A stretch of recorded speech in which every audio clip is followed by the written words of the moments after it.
ഏവർക്കും ഈ വീഡിയോയിലേക്ക് സ്വാഗതം. ഇന്ന് നമ്മൾ വേഴ്സ് 3 വേഴ്സ് 4 ഓഫ് ദി ദൈവദശകമാണ് നമ്മൾ നോക്കാൻ പോകുന്നത്. അപ്പോൾ നമ്മൾ ആദ്യത്തെ രണ്ടെണ്ണത്തിന് പാരായണം ചെയ്യുകയും അതിന്റെ നിർവചനം തന്നുവെന്നാണ് കരുതുന്നത്. അപ്പോൾ നമുക്ക് അടുത്തത് നോക്കാം. അന്നവസ്ത്രാദി മുട്ടാതെ തന്നു രക്ഷിച്ചു ഞങ്ങളെ, ധന്യരാക്കുന്ന നീയൊന്നു തന്നെ ഞങ്ങൾക്ക് തമ്പുരാൻ. അന്നവസ്ത്രാദി മുട്ടാതെ തന്നു രക്ഷിച്ചു ഞങ്ങളെ, ധന്യരാക്കുന്ന നീയൊന്നു തന്നെ ഞങ്ങൾക്ക് തമ്പുരാൻ. അന്നവസ്ത്രാദി എന്ന് പറഞ്ഞാൽ ഭക്ഷണം, വസ്ത്രം മുതലായവ. അതായത് മനുഷ്യന് അല്ലെങ്കിൽ എല്ലാ ജീവജാലകങ്ങൾക്കും അത്യാവശ്യം പര്യാപ്തമായ നാച്ചുറൽ റിസോഴ്സസ്, അതേമാതിരി തന്നെ ആർട്ടിഫിഷ്യൽ റിസോഴ്സസ് നമുക്ക് മുടങ്ങാതെ തന്നു രക്ഷിച്ചുകൊണ്ടിരിക്കുന്ന ദൈവമേ അല്ലെങ്കിൽ ബ്രഹ്മമേ എന്നാണ് അവിടെ ഉദ്ദേശിക്കുന്നത്. പിന്നെ തമ്പുരാൻ ഇവിടെ ഉദ്ദേശിക്കുന്നത് രക്ഷിതമായ പ്രഭു.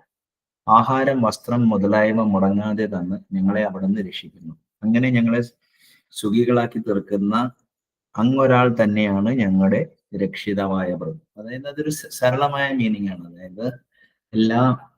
അതായത് ഇവിടെ ഒരു ആന്ത്രോപ്പോമോർഫിക് ഗോഡിനല്ല അദ്ദേഹം ഉദ്ദേശിക്കുന്നത്. ഇവിടെ ഒരു എന്താ പറയാ, ബ്രഹ്മത്തെയാണ് അദ്ദേഹം ഉദ്ദേശിക്കുന്നത്. അപ്പോ ഈ എന്താ പറയാ, ഞാൻ അമ്മയുടെ ഗർഭപാത്രത്തിലായിരുന്നപ്പോ പിണ്ടം പിണ്ടാണ്ടം ബ്രഹ്മാണ്ടം എന്ന് പറയട്ടെ. അതായത് പിണ്ടാണ്ടം എന്ന് പറയുന്നത് ഒരു ജീവാത്മാവ് അല്ലെങ്കിൽ ഒരു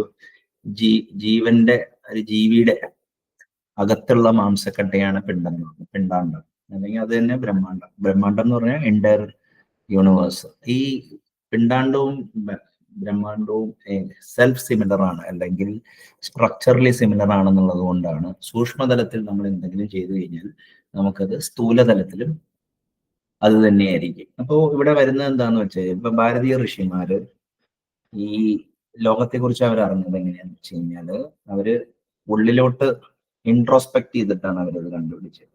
എന്തുകൊണ്ടാന്ന് വെച്ചാൽ സ്ഥൂലവും സൂക്ഷ്മവും തമ്മിൽ വിഭിന്നമല്ല എന്നുള്ളത് കൊണ്ടാണ് അവിടെ ഇത് ചെയ്യുന്നത്. അപ്പൊ ഒരു അർത്ഥവത്തായ ഒരു ജീവിതം നയിക്കണം എന്നുണ്ടെങ്കിൽ അറിവ്, ഭക്തി ഒക്കെ ഒരുമിച്ച് വരണം. അറിവെന്ന് പറയുമ്പോൾ രണ്ടു തരം അറിവുണ്ട്.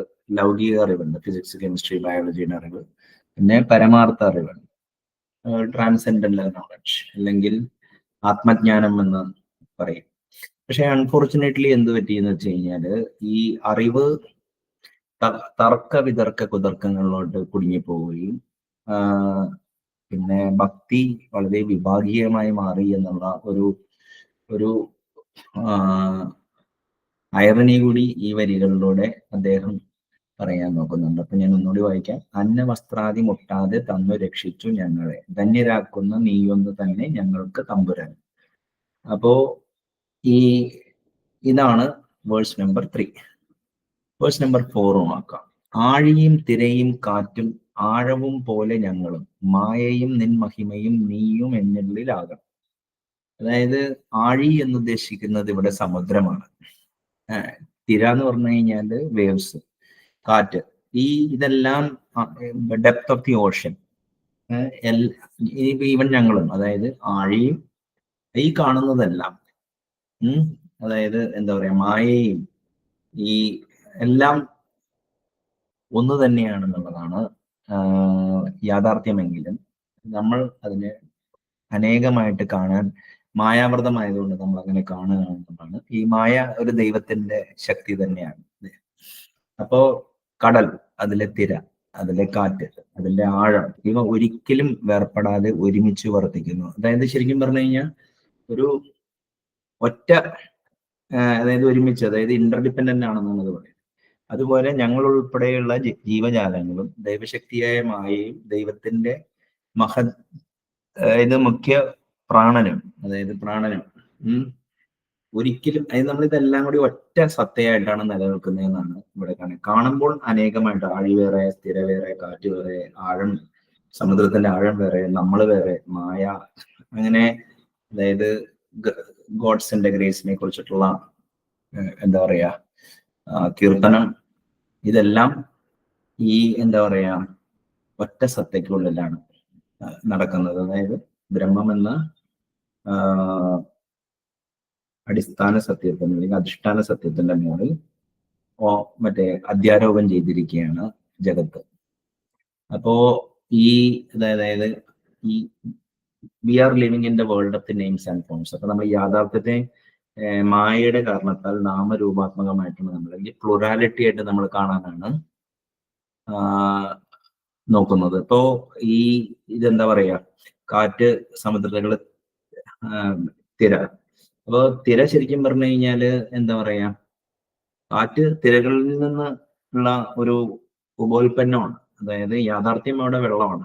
അതേമാതിരി തന്നെ നമ്മൾ മുകളിൽ കാണുന്നത് എന്റെ യാഥാർത്ഥ്യം, അതിന്റെ പുറകില് ഒരു സബ്സ്ട്രേറ്റ് ഉണ്ടെന്നാണ് ഈ വരികളിലൂടെ അദ്ദേഹം പറയുന്നത്. അപ്പൊ ഞാൻ ഒന്നുകൂടി ഈ 3 ഇതിനെ വായിക്കാം. അന്ന വസ്ത്രാദി മുട്ടാതെ തന്നു രക്ഷിച്ചു ഞങ്ങളെ, ധന്യരാക്കുന്ന നീയൊന്നു തന്നെ ഞങ്ങൾക്ക് തമ്പുരാൻ. ഒന്നുകൂടി വായിക്കാം. അന്ന വസ്ത്രാദി മുട്ടാതെ തന്നു രക്ഷിച്ചു ഞങ്ങളെ, ധന്യരാക്കുന്ന നീയൊന്നു തന്നെ ഞങ്ങൾക്ക് തമ്പുരാൻ. ആഴിയും തിരയും കാറ്റും ആഴവും പോലെ ഞങ്ങളും, മായയും നിൻ മഹിമയും നീയും എന്നുള്ളിലാകണം. ആഴിയും തിരയും കാറ്റും ആഴവും പോലെ ഞങ്ങളും, മായയും നിൻ മഹിമയും നീയും എന്നുള്ളിൽ ആകണം. ഈ 4 വരികളിലും ഏകദേശം എന്താ പറയാ, ബ്രഹ്മത്തെ അറിയാനുള്ള അല്ലെങ്കിൽ ദൈവത്തെ അറിയാനുള്ള മാർഗനിർദ്ദേശമായിട്ട് നമുക്ക് കണ്ടാൽ മതി. ഇനി വരും വേഴ്സസ് നമ്മൾ സംസാരിക്കുമ്പോൾ നമ്മൾ ഇതിനെ കൂടുതൽ ആഴത്തിൽ നമുക്ക് പോകാൻ സാധിക്കും. നമ്മളിപ്പോ ഒരു ഗ്രൗണ്ട് വർക്ക് നടത്തിയിട്ടുണ്ടെന്നുള്ളതാണ് എനിക്ക് പറയാനുള്ളത്. അപ്പോൾ വരും വീഡിയോകൾ തീർച്ചയായിട്ടും കാണുക. I hope this video was useful. നന്ദി, നമസ്കാരം.